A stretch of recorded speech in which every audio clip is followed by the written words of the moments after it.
રમતગમત ટ્રેનિંગ અને practice facility માટે દેશના મોદીજીના નેતૃત્વમાં અનેક ગણી કામગીરી થઈ છે.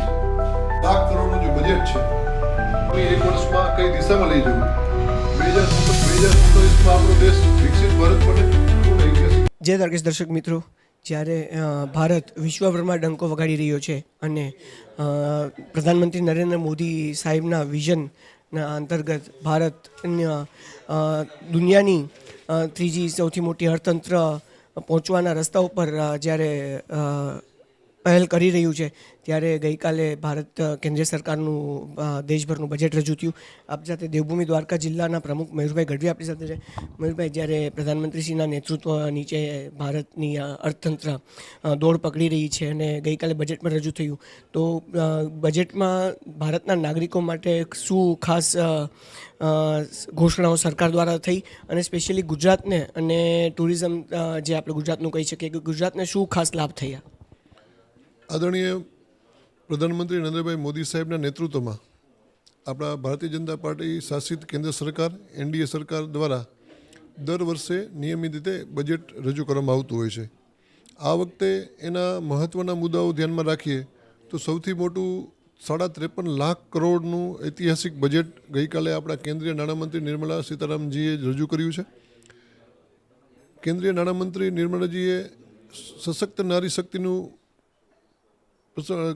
બતાવતા 9મી વખત સતત બજેટ રજૂ કર્યું છે, જે પણ ઐતિહાસિક છે. અને કર્તવ્ય ભવનમાં સૌ પ્રથમ આપણું બજેટ રજૂ થયું છે આટલા વર્ષોના ઇતિહાસમાં, એ પણ મહત્ત્વની વસ્તુ છે.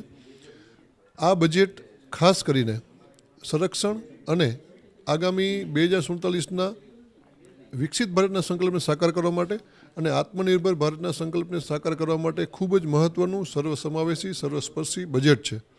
આ બજેટમાં આપણે ગુજરાતને પરિપ્રેક્ષ્યમાં ધ્યાનમાં રાખીએ તો આપણું જામનગર ખાતે WHO જે WHO સ્થિત ગ્લોબલ મેડિસિન સેન્ટર છે એને પણ અપગ્રેડ કરવામાં આવશે. અને નોર્થ ઇસ્ટમાં દાનકુનીથી સુરત સુધીનો ડેડિકેટેડ ફ્રેટ કોરિડોરનો પણ એમાં જાહેરાત થઈ છે. ગુજરાતમાં 7 લાખ જેટલા મેન્યુફેક્ચરિંગ યુનિટોને લાભ અપાવતી જાહેરાત પણ આ કરવામાં આવી છે. અને ગુજરાત સ્થિત આપણા જે આઇકોનિક જે સ્થળો છે જેમ કે લોથલ છે, ધોળાવીરા સહિત દેશના 15 પુરાતત્વના જે સ્થાનો છે એની વિકાસની ઐતિહાસિક જોગવાઈ પણ કરવામાં આવી છે. ગુજરાત સમગ્ર દેશમાં મ્યુનિસિપલ બોન્ડમાં હંમેશા અગ્રેસર રહ્યું છે, ત્યારે એનો લાભ પણ આના પ્રોત્સાહનો ગુજરાતની મ્યુનિસિપાલિટીઝને પણ થવાના છે.